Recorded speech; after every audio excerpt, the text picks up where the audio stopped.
All right, a quick lesson on this Clausing 20 by 80 CNC lathe with a Fagor control.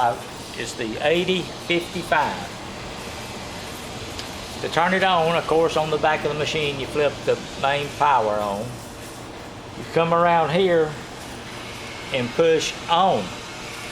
Now, it takes about 8 or 10 seconds before you can push on. So if you push on and nothing happens, just wait a few seconds, push it again, it'll come on. It takes about a minute to run through its startup procedure. And then there'll be a red line across here, and you press escape, and the machine is ready to run. This little button right here, you push it one time and the turret will advance one position. It only turns one way. Or you could say T3, and when you push cycle start, it's going to go to 2, 3.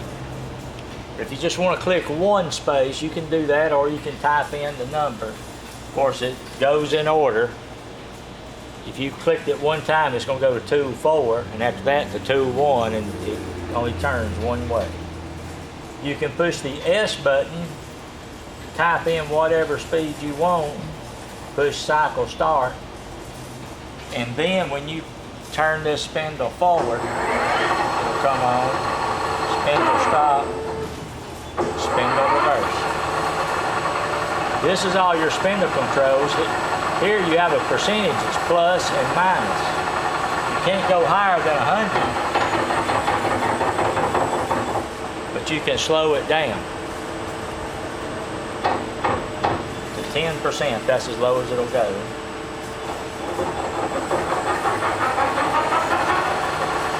And you would use that if you'd already had something programmed and wanted to slow it down. Otherwise, you can type it in there.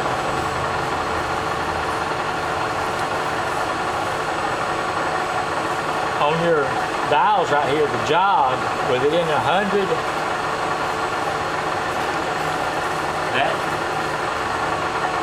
turning this, of course, moves the Z-axis, and turning this one the X-axis. I believe that's 10, it says 100, you go to 10, of course it moves a whole lot slower. You can see the numbers there. That's 152 at one turn, it's 52. One turn is 950. You put it back in 100, see it moves an inch each revolution. There, it's 100 thousandths every revolution, and there it's 10 thousandths every revolution.